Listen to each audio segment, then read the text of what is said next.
Coco Schwan, 29 big points, Panaga clutch player. CCS secured na sa rank 3 for the quarterfinals. Batista dismayado sa Cherry, laglag na sa podium appearance. Pero bagong lahat, please do not forget to subscribe and click the notification bell para updated ka sa ating mga video. Secured na nga ang pwesto ng CCS nang mapataob nito ang Cherry Tigo in 4 sets sa score na 23-25, 25-23, 25-23 at 25-17. Mainit na palitan ng puntos ang dalawang import na sina Batista at Schwan sa unang set ng laro. Naging palaban nga ang Cherry dahil sa kanilang depensa on court. Nahirapan nga ang CCS na pumatay ng bola dahil na rin sa digs ni Nierba. Nagbuhos nga ng mataas na puntos si Batista sa set na ito na nagbigay ng mataas na porsyento sa set 1 at nakuha nga nila ang set 23-25. Pagdating nga sa set 2 ay nagbago ang ihip ng hangin.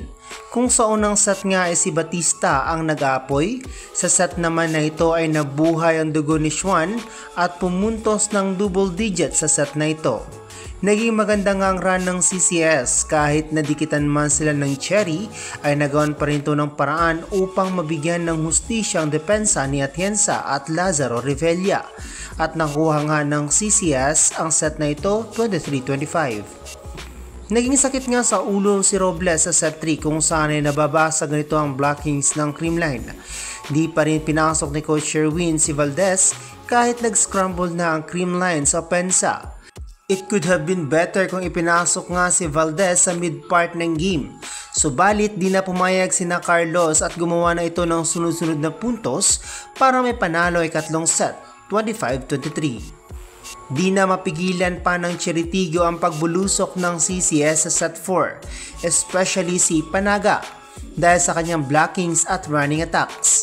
Isang magandang laro din ang nagawa ng middle blocker ng CCS na si Celis na gumawa ng magandang atake at net defense sa koponan.